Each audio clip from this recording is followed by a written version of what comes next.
We're honored to have Larry Pacifico on here, one of the greatest powerlifters of all time. And I haven't seen a whole lot of interviews with him on YouTube, so I'm very excited to get to ask him these questions. So, how you doing tonight, Larry? I'm great. Nice of you to take the time to interview me. Okay, cool. Let me ask you. So, before you got into powerlifting, were you involved in any other kind of sports? Yeah, I was quite an athlete in high school. I won my Outstanding Athlete of the Year award my senior year. I was involved in gymnastics and in track. I was a 150-pound shot put and discus and long jumper. Discus thrower and long jumper. Well, yeah, your son was one of the best shot putters in the country too, huh? Of all time. Yeah. So what were your, like at that size, how far were you throwing? I threw 57 feet in high school, weighing 150 pounds, 164 in the discus. Long jump, 22 feet, 7 inches. And Jimmy, of course, Jimmy was 5'8", 215 pounds, and he threw 71.6 and 197 feet. So he was way better than I was, but I started him young, and he just took to it. Awesome.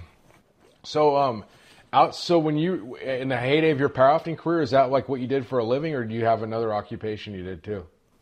I was involved in the gym business. Okay. From the time I moved from Rome, New York, okay, my hometown, to Dayton, Ohio. I came here to go to the University of Dayton. Yep. And I stayed on, joined a local health club. Okay. And decided that that's what I was going to make my career doing. Awesome. The gym business. So you're kind of like personal training and stuff before it was like a profession, it sounds like. Yeah, we started personal training in the 80s, but it really took off in the 90s. My company did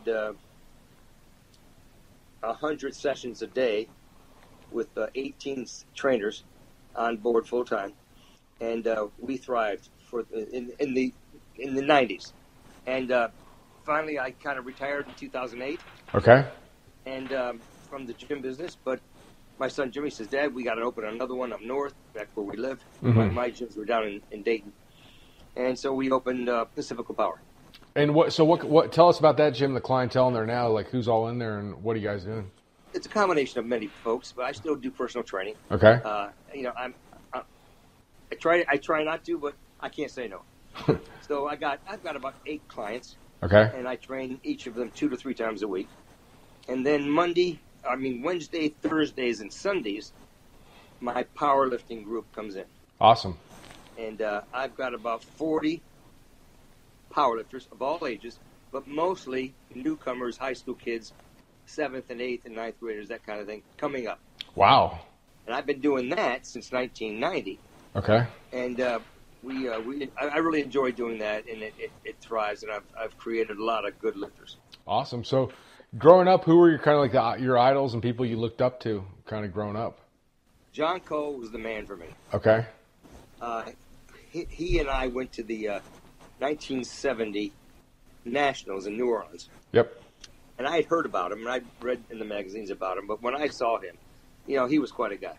He was a discus thrower, shot putter, mm-hmm. and I just watched him total 2,060 at 242, and I was just in awe. I just looked up to him all the way. Come to find out later in years, he looked up to me. I had no idea until after he died.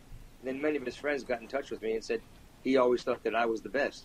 And of course, that's back in that era. Yeah, for sure, and that's awesome. Yeah, he was great all-around athlete too, huh? I mean, he won the Nationals in the discus one year, the Nationals in the Olympic lifting, and the Nationals in powerlifting. Well, so did you have any sort of like mentor or anything that got you into lifting, or you just kind of, how'd this happen?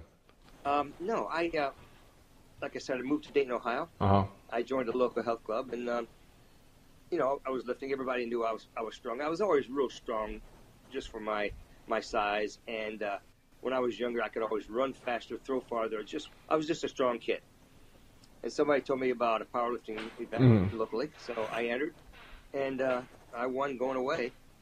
And first time I ever laid down to bench press, I benched 360, weighing 181. Wow. Years old. Yeah. So like I said, the bench took off and everything else after that. So you weren't lifting at all when you threw that 57-foot shot put weighing 150? Oh, yeah, I was lifting. But I was doing Olympic type lifting. Okay. No power lifting. Never squatted until I got to Dayton. Bench press, of course. and clean and jerk, that kind of thing. And so in your powerlifting career, how many world records do you know? How many world records and stuff you broke? I set 54 world records, and all of them gone now, except for one. Jan Todd and I lifted in 1979 as an exhibition. We did a double deadlift, male, female. Okay. We lifted 1105. Yeah. And to this date, I don't think it's been beaten. But that's the only world record I claim today. But 50.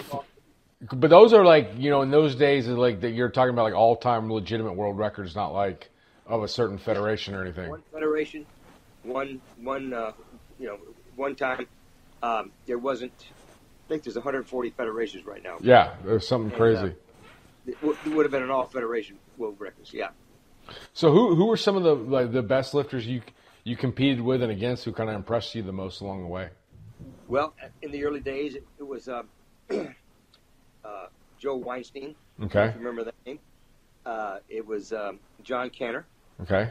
Out of Arizona. It was Jack Barnes. It was Ronnie Ray out of Texas. Yeah. I broke his world record bench.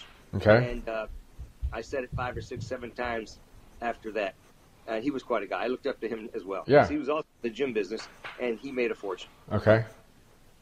Is he still alive now? Ronnie is still alive, yes. Okay. Is he still in Texas? Yeah. Okay, because that's where I'm at. Okay, cool. Yeah. And, of course, Terry Todd helped me a lot during my middle career. Yeah, he was a good mentor, a good guy. We got along great. We were friends until we had a falling out one year, but that was my fault. But when he died, we were friends. Okay, good to hear it. So what were your best actual lifts in competition? Well, at 198, I lifted, I squatted 711. Okay. I benched 539 and deadlifted 722. At 220, I squatted 821. Mm-hmm. I benched 576 and deadlifted 771. And then I won the worlds twice at 242, but I went on to beat those numbers later on when I dropped to 220. But I did bench 591 at an outdoor meet in Ashtabula in 1973. I came so close to 605, I just couldn't lock out my right arm. And what weight were you at then? I was about 229. So you're right up there with... Before the 220 class. Yeah, you're right up there with Mike McDonald then. And then you're doing it also being a legitimate three-lift lifter, not just more of a bench specialist that happened to squat and deadlift too, a little bit too. That's amazing. Mike and I went back and forth in 1974 at the Worlds. I opened with 523. Mm-hmm. He opened with 534. I jumped to 556. He jumped to 562. I jumped to 568. All of these are world records. He jumped to 571. I never thought he'd get it, but he got to 571 and beat me. Wow. Okay. But the crowd loved it. You had to be there. It was something. Okay. So what were some of your best lifts in training? I benched 610 in an exhibition. It Okay. wasn't in training. Believe it or not, this is an honest-to-God, locked-out demonstration of 225 for 68 reps in front of 30 people back before the video phone. And to this day, I don't think anybody's beaten it. I locked every one of them out, not these half reps. Yeah. So that was the record I was proud of. Best squat was 855 in training, and I pulled 821 with straps. With the 68 reps, did you train for that, or did you just do it like on a whim? Because that's a lot of reps to just This do. was after my career. Okay. When I was kind of retired. And one day the guy said, a bunch of people there, I said, one guy got down and did 21, one other guy did 23. I said, let me have a shot at it. And I just kept going. I kept going. And got to 68, actually did 70, and 2 were not locked out. Okay. So what do you think are some notable feats, like outside of the big three that you've done, like in auxiliary exercises, strongman, anything like outside of... I did a push press off a rack. Okay. For 3 reps with 440. Dang, okay. Military press. Yep. Behind the neck press, 405 for 3. Wow. Sit it down. I was always proud of that. And I did a skull crusher for 3 reps with 385. Wow. And so that brings the next question then. What kind of injuries did you have in your career? And, because of that, I love skull crushers. And to date, I've had 6 elbow surgeries. And I finally, last June, I had a total left elbow replacement. I've had a total of 18 orthopedic surgeries. Wow. Right shoulder replaced. If there was a surgery, low back, I've had it. And I train hard all the time. I went at it full blast. That's just the way I was. My personality is that way. A personality, and I just went after it all the time. But I wrecked my elbows. What would you do differently now if you could do it over with the training wise? I wouldn't do a skull crusher ever. Okay. People see me all the time in the gym. I'm trying to do this, trying to do that, handing off, doing things like that. But I'm always rubbing my elbows because they hurt. And I would not do so much tricep work. And back in those days, I was under the assumption that 70 to 75% of the bench was tricep. And later on, I learned that that's not the total accurate percentage. But in those days, we believed that, so I kept the triceps strong. Wow. So was there? So what? Like with the elbow surgeries, what was wrong with the elbows? Was it like bone spurs and all that kind totally, tendons frayed, bone spurs, arthritis. And what are your limitations with it? Like with the replacement and stuff, can you still lift and stuff now, or? All he did for me was Dr. Bamberger. He said, Larry, I'm only going to make you somewhat pain-free, but you're never going to be able to do 100-pound pushdowns again. Okay. Yeah. Wow. Okay. So, do you have any kind of a funny story or anything, or a memorable moment or anything in powerlifting you think would be good to share with us? The funniest story ever, and it really has a different ending that most people realize. But when I got off the airplane with my team in Perth, Australia, 1977, and that was when Vincenello and I switched classes. Didn't tell anybody. And Paul Jordan had won the 220s the year before, beat Vincenello. Vincenello had to force his weight up, and he told me after, he said, look, Larry, he said, I can't keep my weight up. He said, do you think they'd let us switch classes? And I said, Vince, why don't we just not tell anybody, and let's just do it. You go 98. This is after the Nationals. And I'll go to 220. I can't keep my weight down. Yeah. And when we got off the airplane in Perth, Paul Jordan had a T-shirt on that said, Paul Jordan, king of the 220 class in the world. And we haven't even contested the 1977. He already had the T-shirt saying that he won. Wow. And so I walked by him, and I thumped him on the chest, and I said, Paul, this year you're going to have to settle for queen. And over the next week, he and his friends were calling us at 3 or 4 in the morning, banging on our doors, calling the phone, sending girls up to our room, and the whole 9 yards. And so when he had that terrible accident trying to beat me, I mean, I was standing 10 feet away on deck when he tore his knee and his hip and everything else, ankle, to pieces. Yeah. So anyway, I had to follow that. I did 777, another world record, but they turned it down 2-1. But here's the funny part of the story. Yeah. Paul Jordan met the orthopedic surgeon that put him back together. The surgeon offered they got to be friendly. He said, Paul, why don't you come out to my horse ranch and let me show you around sometime. Paul showed up, and he is now, and has been for the last 20 years, the #1 horse trainer in all of Australia. Multi-millionaire because of me. Isn't that a great story? That is great. So this is current now, too. Huh? This is right now as well. Oh, yeah. I talk to Paul all the time now. But the first time I talked to him in 20 years, I said, Paul, you owe me a commission. Yeah. We got a good laugh out of it. The checks in the mail. He turned that bad tragedy into something special. Wow, that's pretty cool. So psychologically and stuff, how do you prepare yourself for meets and training? Because I mean, you were like lifting these weights that way before anybody was, and I mean, even right now they'd be world class. So you clearly had some sort of psychological edge. I mean, you're just born that way, or do you do some specific techniques, or? No, I was a gymnast. I could really concentrate. Yep. I was a ring man.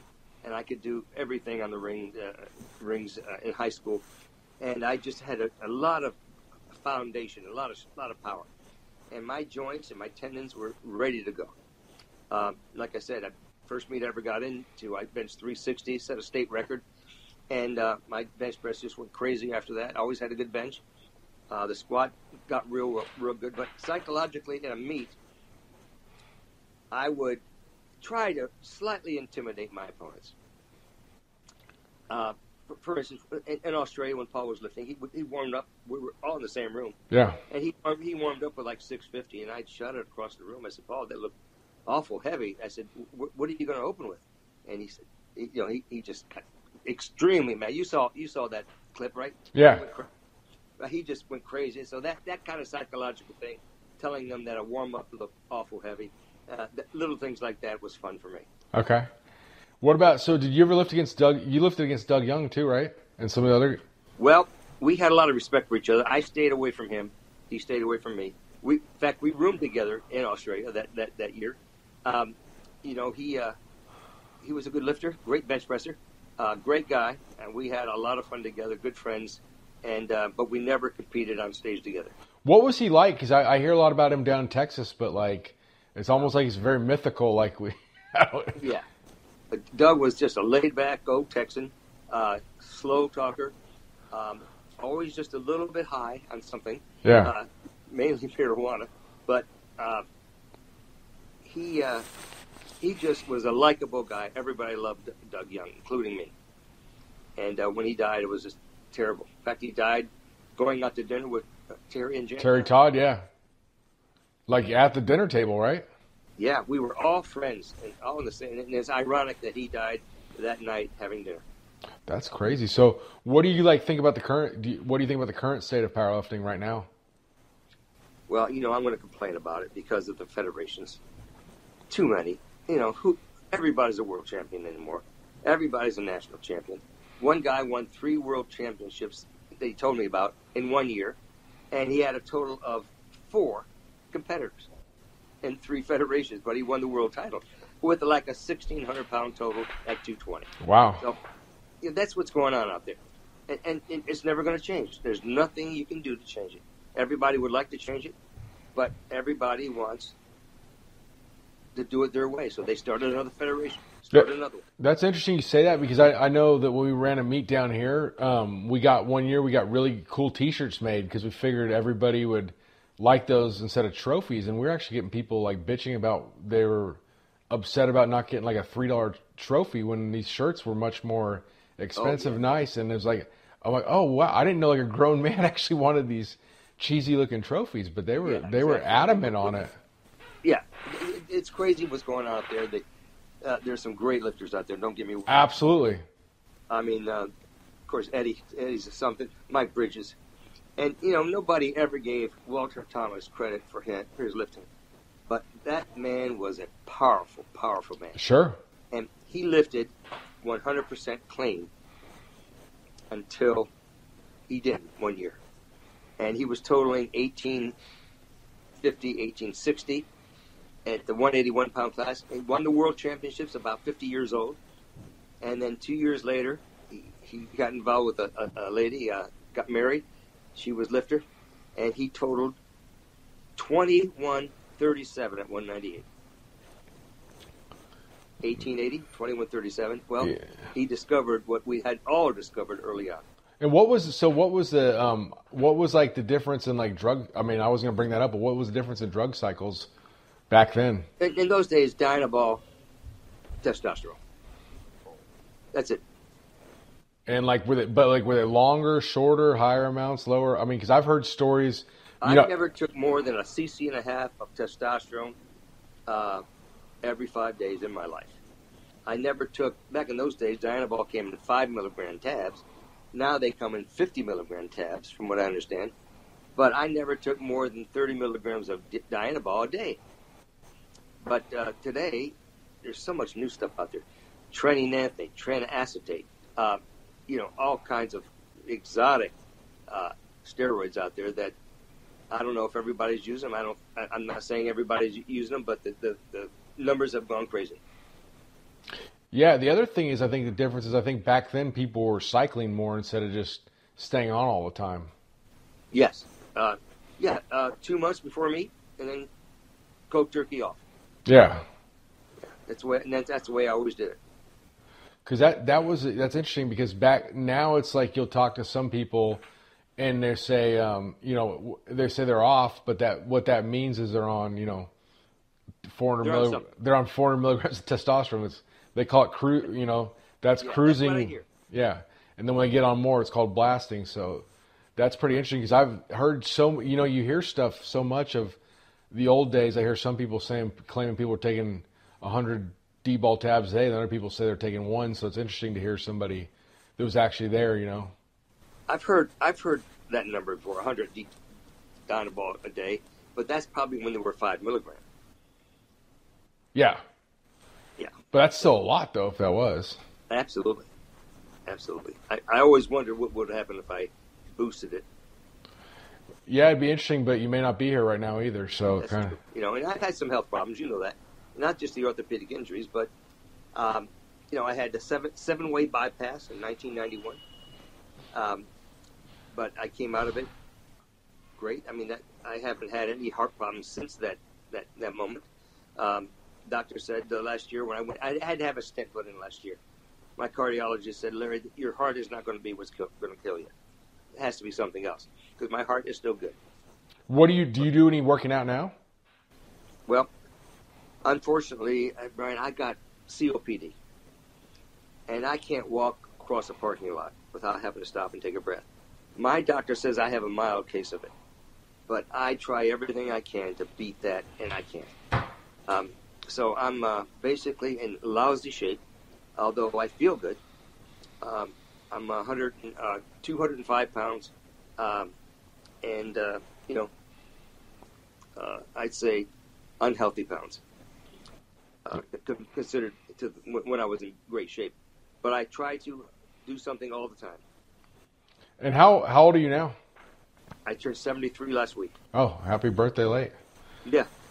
And it was a great surprise. Everybody, I merged my gym with another gym, Empower Gym here in Vandalia, Ohio, which is a suburb of Dayton. And they presented me with a cake last week. It was just overwhelming. 75 people came from the next door and saying happy birthday to me. Mike Baker and that crew and Will Ashcraft, they really made me feel good. I had a tear in my eye, I must say. That's awesome. So back really to was awesome. If you were there, you understood. Absolutely. So back to your powerlifting days. Were you kind of like doing it mostly by yourself, or do you have a lot of good training partners, or like? Yeah, I tell you what. In 1970, I hooked up with a crew out of Toledo, Ohio, and the guy that trained us, his name was Bob Matz. He's long gone now. But that year in 71, when the first Worlds came to be, I trained with Milt McKinney, George Crawford, and I went up. I drove up there every Sunday, hour and a half, 2-hour drive to Toledo every Sunday for 3.5 years to train with those guys. And out of one garage, 1971, 3 world champions: McKinney, Crawford, and myself. So Bob Matz, I'm giving him all the credit for it. Wow. He kept it together, and he was a great old boy. So in that time frame, was Mel Hennessy around then, or was he before that? Yeah. Mel Hennessy was thriving in the 71, 72, 73 years. And, I see his numbers, and I go, Jesus, I can't believe he was that strong. He had that big a bench. And then the 72 Worlds, I went up to 218 pounds. And him and I met. And they just run a big article that Mel Hennessy was the king of the benchmarks. And he had a world record of 565 at 242. Yeah. But like I said, there was no 220. And I wound up doing 575 and beat him that night. And I never looked back. And I beat him. He wasn't as big a squatter as I was, or a deadlifter. And it turns out I also beat him on the bench that night. So that was quite an accomplishment. Well, He was something. somebody I looked up to. That's interesting about I think that's, sort of makes part of what makes Larry Pacifico so special in the powerlifting history is the balance across the board, because that's really rare to see such good numbers across the board. There was like no real Achilles heel. Yeah, in those days it was one guy had a big lift. Like Vince always had the big deadlift. He could always fall back on that and win 5 world titles with it. Yeah. But he was also a good squatter, also a good bench presser. But the deadlift, way up there. I never had anything that was way up there, maybe the bench for a few years. Yeah. But I was a balanced lifter, yes. Did you, and so back then, like specializing in the bench press, that wasn't really even an option, right? Like it wasn't like a thing people did? No, it's one of the 3 lifts you did. Like every time I went up to Toledo for those years, we did all 3 lifts that day, that Sunday, in the garage, and no lift took precedence over the other. I benched 600 in that garage one year, and it was a big deal. The guys loved that, and they congratulated me on that. But I also squatted and deadlifted big too. Interesting. But it was fun. It was fun in those years. I can't tell you how much people don't understand when you're one federation and you're traveling the world meeting people. I got friends everywhere, and they all respected each other. It was a great time in powerlifting. Today, there's a lot of animosity. Everybody is against everybody, it seems. And that's just things I read and hear about. But today, the guys I looked up, of course, Eddie Cohn, Mike Bridges, I mentioned Walt Thomas. Lamar, of course. Lamar's still a friend. I just talked to him last week. You ought to interview him sometime. Yeah, I will. 16 world titles and never really pushed. And he could do it all 3 lifts. At one time, he held the world record on the bench as well as the deadlift. And then anybody can do 5 times body weight in a deadlift. It's pretty damn good. So originally, obviously, there was a USPF and all that. Then there was the ADFPA, and then the APF started, like, meeting in a hotel room, right, in 1986 or something like that. Oh yeah, that was quite a meeting. Were you? So what was the deal on that? Well, in 1980, I got called on a bad deadlift at the Nationals. I pulled a deadlift up, pulled my shoulders back, put it down, and I got 2 red lights. Well,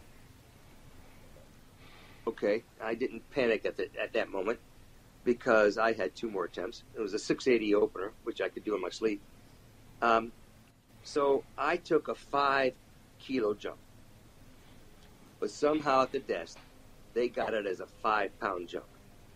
Well, I don't know if you remember hearing about that day in the Nationals up there. The humidity and the air conditioner was broke. Yeah, I read about that in Powerlifting USA, yeah. The humidity was horrible, and everybody was losing deadlifts. Yeah. So I turns out to be 685, and I pulled it up to the top, and it just slipped out of my hands. I still wasn't panicked, because all I had to do was hook. I was a hooker, if I had to be. And I was 110 pounds ahead before I went into the deadlift, so I had no chance of losing. Yeah. Except I took what they thought was a 5-pound jump, and I thought was a 5-kilo jump. And it turned out that when you do a 5-pound jump, you don't get a third attempt. So I lost my chance to win my 10th title that year. Oh, wow. So, well, I was pretty upset. I would imagine, yeah. But a couple of guys, Fred Hatfield and Dave Kagi, I think it was, back in those days, they decided to start another federation at that point. And they called me and said, Larry, you're still not out of the woods yet. We think you still get your 10 title because we're going to enter another team in the World Championships in Dallas, Texas. And they started it up, sure enough, and we put together a big team. Mike Bridges jumped ship, came with us, and a few other lifters came with us. Eddie Cohn did too, right? Eddie Cohn wasn't a factor then. Okay, yeah, but he was later on. He was in the wings. Okay. And so anyway, this is 1980. Oh, okay, I'm thinking 80. Yeah, okay. Yeah. Uh-huh. And so we got to the World Championships. I'm in shape now, the best of my life. Yep. The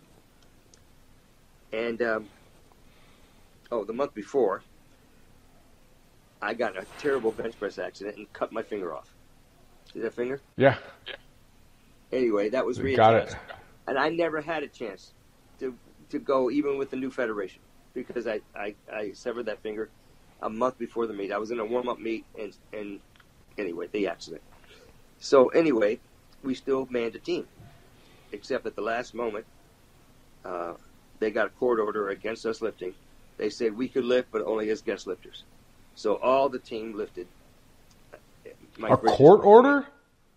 Court order. Like legal court? Yeah. Wow. Okay. They presented it at the meet. Oh, geez. And, the big controversy back in those days. Yeah. Anyway, after 5 or 6 hours behind closed doors, they decided to go ahead and let our team lift, but it wouldn't count. So anyway, if you go back and look at those numbers, the guys that were guest lifters outlifted most of the guys on American team and the world champions. But wow. It was one of them wasn't me because I was nursing this hand. Okay. What? So when you were at your best then, what was your training split like? Like what was your how'd you split up your week and all that? Well, yeah, I squatted and benched always the same day, and I deadlifted usually 2 days later. So back in those days, I ran a bunch of gyms. I was vice president of a chain of 21 health clubs, and I was on the road all the time, but I could always be at a gym to train. So wherever I was, I had the luxury of having a facility there where I could work out. Mm-hmm. And so I always worked it out that it always fell on the same day. Wherever I happened to be, I'm in a gym. And usually when I would go to a gym, not my home gym in Dayton, Ohio, but I'd be out in like Lima, Ohio, or over in Marion, Ohio, or Kokomo, Indiana, where we had gyms. When I told the people I was coming up that day, because I was sales manager, and I was going to lift that night, so they'd always have a crowd waiting for me when I got there because of who I was in those days, and I had good training partners, and I never had a bad workout because I had the facility right next to me. Okay. So how many days a week were you training total usually? Well, the 3 days, and then I did a lot of bodybuilding. That's what I was going to ask next. Okay, cool. I did a lot of bodybuilding, and I was a big believer in that, and I had a decent build, and won a few contests even in the days before I got famous, and even after I won the Mr. Ohio over 40 once I retired from powerlifting, and so I was in pretty good shape. So I always worked out hard. Did you ever train with John Black, or was that like a different era in Ohio? No, they're up in Cleveland. We were down in Dayton. How is that? That's pretty far apart. Yeah, it's a 4-hour drive. Okay. One corner to the other corner, but those guys had great teams. He had, the famous guys that came out of it. Not John Black himself, but Vince was there for a while. Dan Woolever, the great Dan Woolever, first guy. Deadlift 900. 900 as a teenager. Yeah, like in the 75 or something, right? Yeah, he was one strong guy. Yeah. And he also squatted 900, had a decent bench, but that guy was something special. What happened to him? He got injured, blew a pec out real bad, and then he got caught up in life and wife and kids and went on to make a living. Okay. The rest of us, we lived, drank, and ate powerlifting, and it worked out real well for me because I was in the business. So I had the big advantage over everybody else. Yeah. So you actually ran a pretty successful business during your whole powerlifting career, it sounds like. Yeah. My personal training company in the 90s was number one in the nation for about 3 years. When you consider the amount of clients that I had, over 6,000 clients we trained. Wow. And was it mostly general fitness or athletic training? Mostly weight loss. Okay. 90% of my business was folks coming in to drop pounds. Okay, cool. I have some great testimonials with that. I enjoyed doing that, getting big folks to be small folks. There you go. Yeah.